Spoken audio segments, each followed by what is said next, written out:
Around the world, Christian women and girls are being kidnapped and forced to abandon their faith before being sexually abused, often under the outward show of marriage.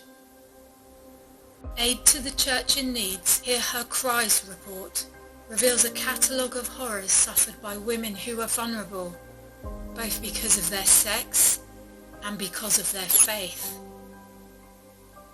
Victims often remain silent, fearing social shame or threats from their abductors. In other cases, authorities, including police, enforce silence.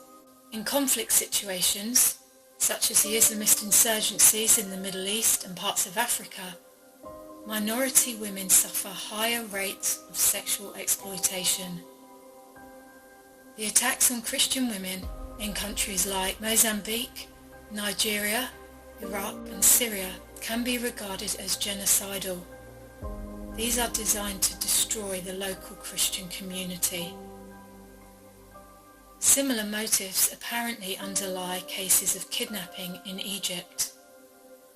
A former kidnapper said girls are groomed or abducted and passed to hardline Salafist groups who force them to convert. And, as Aid to the Church in Need's Hear Her Cries report illustrates, each of these tragedies has a human face.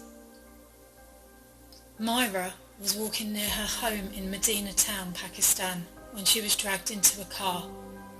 Her abductors raped her, recording the incident on video, and blackmailed her into signing papers saying she had converted to Islam and married her abductor. Myra managed to escape, but her abductor and his supporters called on her to be killed for apostasy. After being seized in northeast Nigeria, Rebecca was forced to marry a Boko Haram fighter.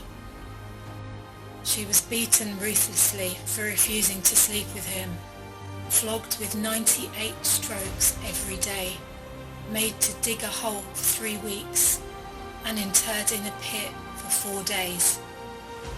He finally forced himself upon her, but she managed to escape, walking over 3 weeks to find freedom. Today, Rebecca is being supported by the church in a project backed by Aid to the Church in Need. And these are not isolated examples. We need to act for the sake of girls and women like Myra and Rebecca. We need to help those persecuted for their faith and sexually targeted because of their gender. We need to champion their cause. We need to hear their cries.